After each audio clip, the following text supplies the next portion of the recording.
Welcome back to another episode of Distillations BL. Today we're going to be picking up where we left off and doing our third and final installment of Truth and Reality by Otto Rank. We might come back to this book, I'm sure. At some point we will. So let's jump right into it. Quote, "While the average well-adjusted man can make the reality that is generally accepted as truth into his own truth, the creative searcher after truth seeks and finds his own truth, which he then wants to make general, that is, real." Okay, so we have the average well-adjusted man. So let's just stipulate we've got this normal guy, and this normal guy can make the reality that is generally accepted, so just everyday reality, into his own truth. So there is a compatibility or a transparency of the truth that is day-to-day accepted, scientifically accepted, metaphysically accepted. The ground underneath his feet is as solid as anything, and he can take that truth and make it his own without any issue. So on the other hand, we've got the creative searcher after truth. So this person is seeking, has creativity, and is seeking after capital T truth, and most likely is open to what they discover as the capital T truth to differ from this well-adjusted, generally accepted truth.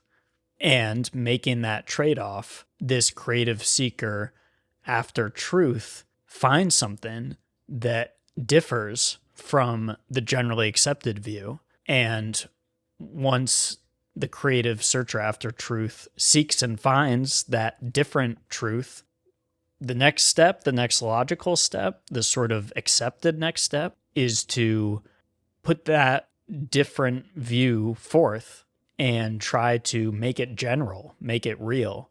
So there might be an assumption baked in here where the creative searcher after truth finds this truth, this capital T, his own truth, and wants to make it general. And in philosophy and science, there is a tendency to prefer truths that generalize and are universally true for all times, for all places, for all possible universes, necessary truths, contingent truths. There is this assumption that could be at work here, which is that once you find this truth that is different from the generally accepted one, it's going to be a universal truth. It's going to be one that should generalize, and that the person seeking this new truth and having found it is going to want to apply it to all cases, all times, all places, and make it universal, which then makes it real. So I think the assumption is that the more real, the more generalizable, and the more universally applicable, which is, I think, something Western philosophy has really been operating under that assumption for a long time. Okay, so let's keep going. Quote, "He creates his reality, as it were, from his truth." So the creative searcher after truth has found this new world, this capital T truth that is different from the generally accepted one. I keep saying that. I'm just trying to hone in this difference.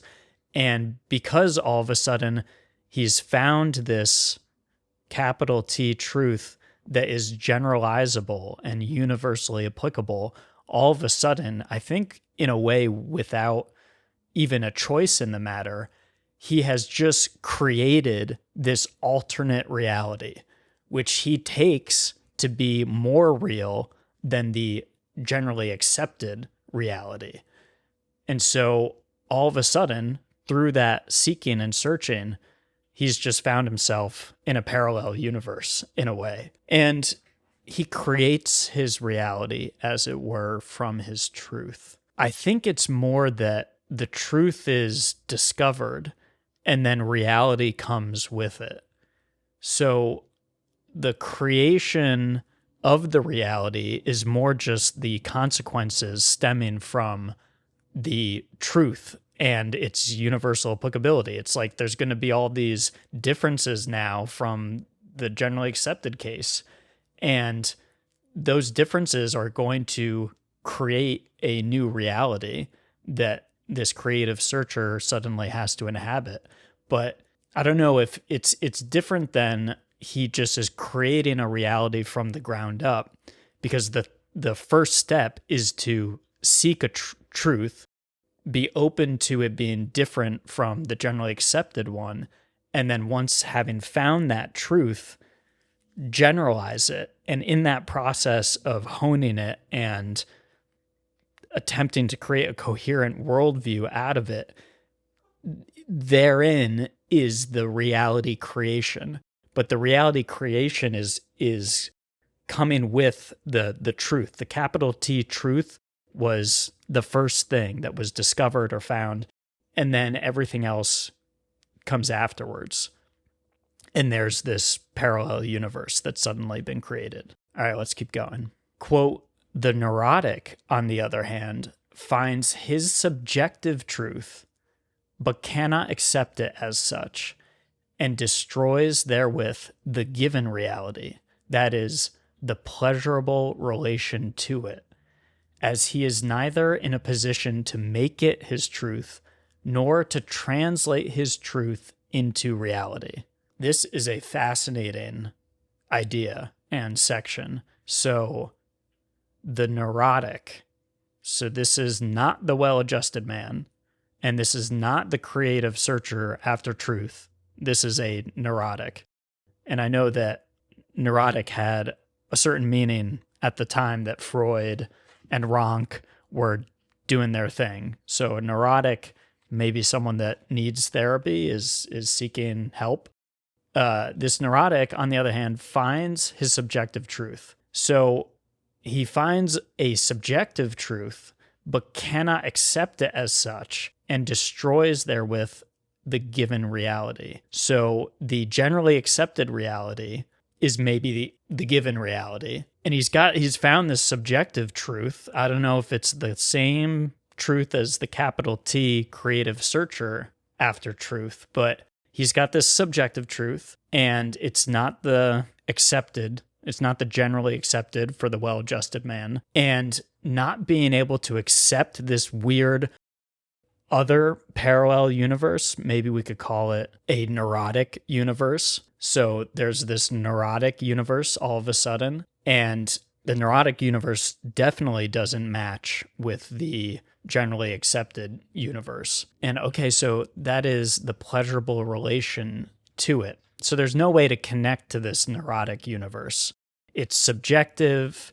It's maybe more created, as opposed to searching for the capital T truth and then a reality following as the logical consequences of discovering that capital T truth. This one is actually created subjectively. And I think maybe that's why subjective truth is being pointed out here. It's a subjective truth. It's not objective. It's not generalizable. It's not universally applicable. It's this subjective truth. It's a neurotic universe that has been created from the subjectivity of a neurotic. And how are you going to pleasurably relate to this weird, fucked up universe that's been created? So going on, quote, as he is neither in position to make it his truth, nor to translate his truth into reality. So the neurotic has all of these problems and issues, and he's not in a position to take this strange neurotic universe that he's subjectively created and make it his truth, because there's no pleasurable relation to it.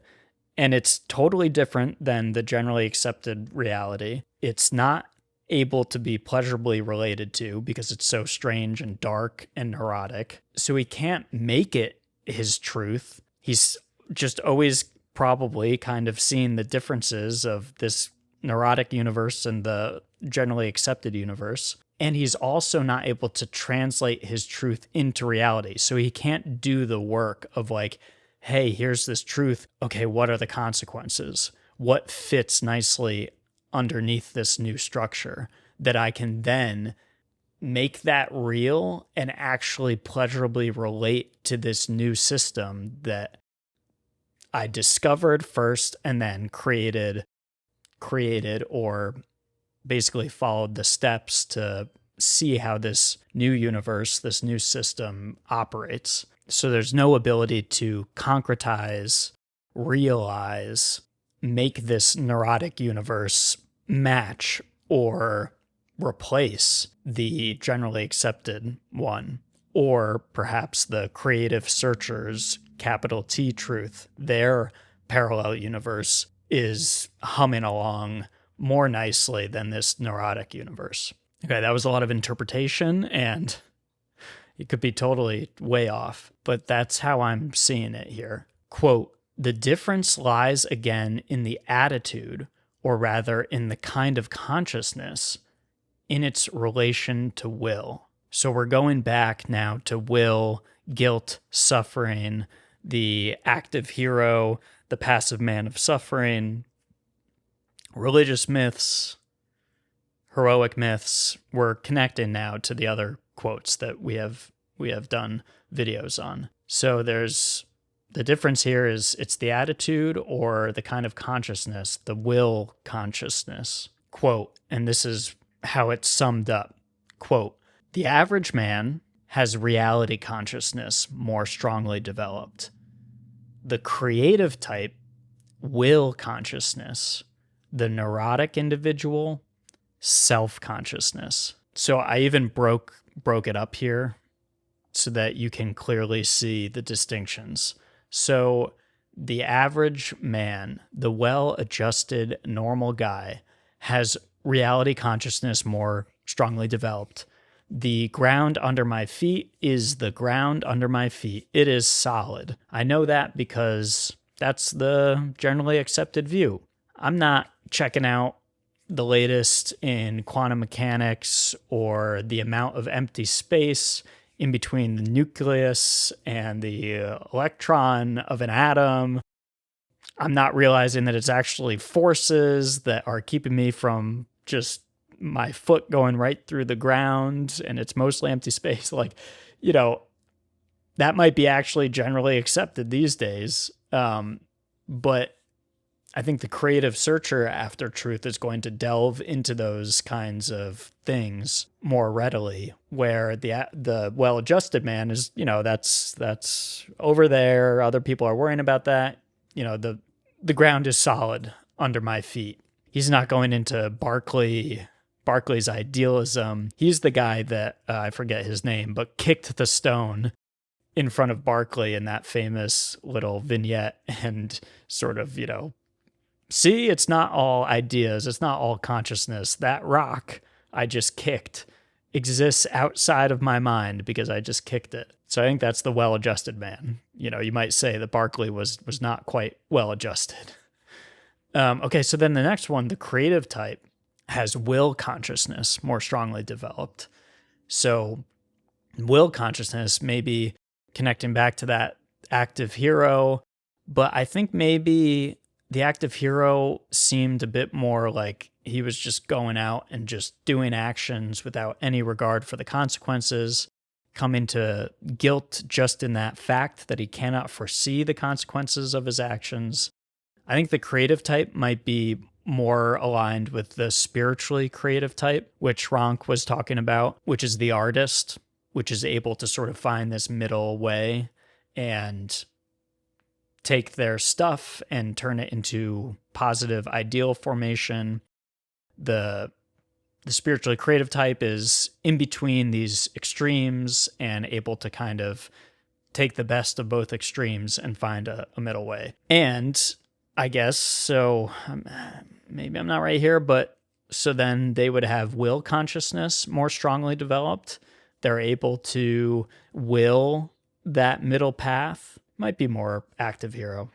I digress. I'll leave that to you to interpret or disagree, agree, disagree. Okay, so let's keep going. And finally, the neurotic individual, self-consciousness. I think this is really important. So we were talking about the neurotic and that it was his subjective truth that he was unable to pleasurably relate to or turn into a reality to realize it. And I was speculating that unlike the creative type who went on a search, it did say the creative searcher after truth seeks.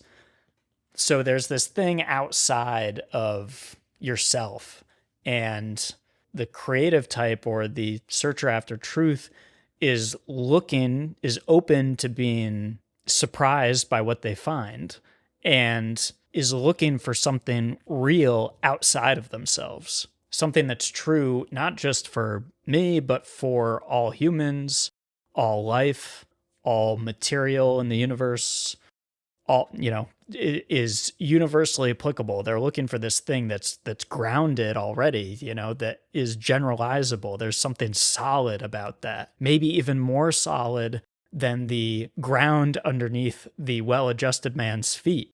Maybe there's something in finding a new truth that is universal, generally applicable, that's even more solid because this is capital T, truth. But it is so outside of the searcher's subjectivity. It's something they discovered after embarking on this journey. And that takes will. That takes will to open themselves up, to take the actions, to start on the journey. And all of that to say that it is an out there kind of consciousness where the neurotic individual, quote, the neurotic individual self-consciousness is more strongly developed. And that's where all the trouble is that self-consciousness is this intensified subjectivity, and the neurotic individual may find a truth that is capital S true. Subjectively, it is true. But that is not solid. That is not solid ground to stand on. That will crumble because it is not generalizable. It is not universal. It is not true for all humans. It is not true for all life. It is not true for all material in the universe. It is true for that n equals 1, that one person. The sample size is that one person.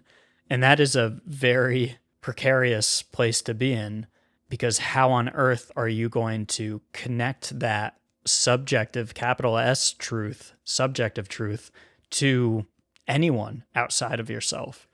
So I just think that that is a much more precarious, porous place to be standing. Could fall right through. Okay, so those were my thoughts, my interpretation, my wrestling with the ideas presented here. I don't know if I am interpreting them correctly, but that is how it made sense to me. And like I mentioned in the last video, this text is very, very dense. There's a lot going on. And I'm sure if I really wanted to understand it, I would have to really be familiar with Freud and the context and the time and what was generally accepted for the time, the average, the well-adjusted man's sort of understanding of day-to-day life in Otto Rank's time would probably be a good starting place. What was the solid ground under the feet of Otto Rank? And then I'd actually start to be able to really delve a bit more deeply into this. But for the time being, that's my best attempt at this. I hope you found it valuable. And if you did, please consider liking the video, subscribing to the channel, sharing with anyone who you think might also find this interesting. And thank you for watching, if you're watching, and your support, liking, sharing, subscribing. And I will see you on the next one. Thanks.